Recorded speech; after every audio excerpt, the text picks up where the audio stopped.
What do you do with suffering? What does it mean? Where does it come from? And most importantly, is suffering in any way redemptive? In today's reading from the letter to the Hebrews, the answer is clear. Suffering is a reality of life, and in his suffering, Jesus redeems ours. It is a remarkable piece of theology, and one that is not simply academic. For the unknown writer of this letter, it is deeply pastoral. Hello, I'm Stuart Baskin, pastor of First Presbyterian Church of Tyler, Texas. And this is your daily devotional for Tuesday, January 9th, 2024. I said yesterday that unlike the letters of Paul, this letter doesn't address any particular theological crisis in the church. In his letters, Paul confronts errors he sees arising in various churches. The letter to the Hebrews, on the other hand, seems to lack any such crisis. But as commentator Tom Long points out, there is an underlying issue that almost escapes our attention. But once we see it, it becomes obvious.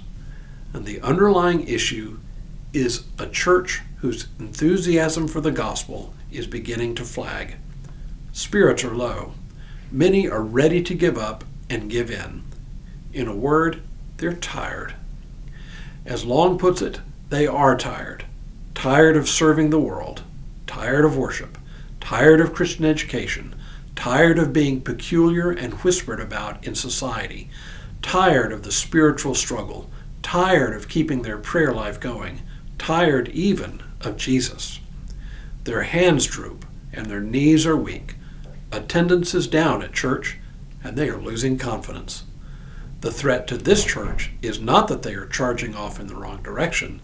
They do not have enough energy to charge off anywhere. Sound familiar? Many of the issues facing the churches Paul wrote to seem foreign to us. Gnosticism, for example, seems more like a footnote than a threat. But flagging spirits, low commitment, emotional and spiritual exhaustion, these are constant threats to the church even today. We can relate. What's a preacher to say to a congregation like this? Many preachers, and I'm probably one of them, fall to the temptation to make the faith feel less like a burden than a joy. I tend to cheerlead. The writer of the letter to the Hebrews, on the other hand, takes an entirely different tack. He confronts the challenges head on.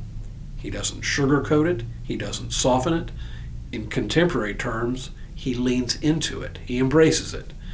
And he diagnoses its underlying cause, suffering. We can stand some measure of suffering as long as we have some reasonable expectation that it will come to an end. But what if there is no end in sight, especially in our suffering for the faith? He has an answer for that. In the middle of chapter 2, he says, "It was fitting that God, for whom and through whom all things exist, in bringing many children to glory, should make the pioneer of their salvation perfect through sufferings. For the one who sanctifies and those who are sanctified all have one Father." This is actually a bold claim that Jesus Christ was perfected in his suffering.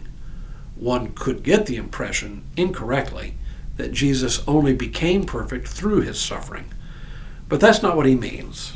Perfection has another meaning besides flawlessness.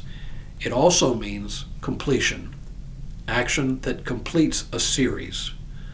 So the apparent claim here seems to be that Jesus' suffering completed his work, which actually is not quite true.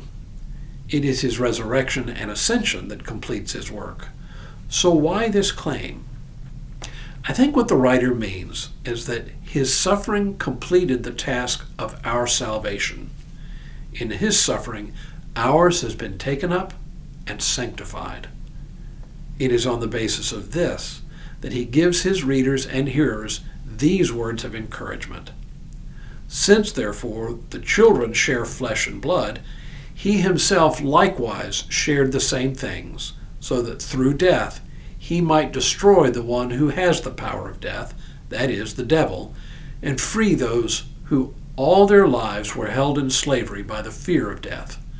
For it is clear that he did not come to help angels, but the descendants of Abraham. Therefore he had to become like his brothers and sisters in every respect, so that he might be a merciful and faithful high priest in the service of God, to make a sacrifice of atonement for the sins of the people.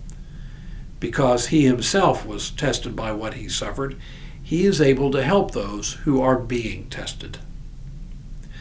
The upshot of this is that our suffering is not meaningless, but meaningful, especially our suffering for the faith. And because Christ suffered for our salvation, he is also now in a position from where he sits enthroned in heaven to help us in our own. He came down from heaven to take flesh and become one of us, sharing in our suffering. And now that his suffering is complete, he has returned to heaven to help us in our own suffering. It's a pretty powerful statement, and one designed to stiffen the resolve of his readers and hearers. I think it's a pretty good strategy. Perhaps we should lean into it as well. Tomorrow, the writer makes another of his important comparisons, this time between Christ and Moses. But for now, may God continue to bless you and keep you in all that you do this day and in all the days ahead.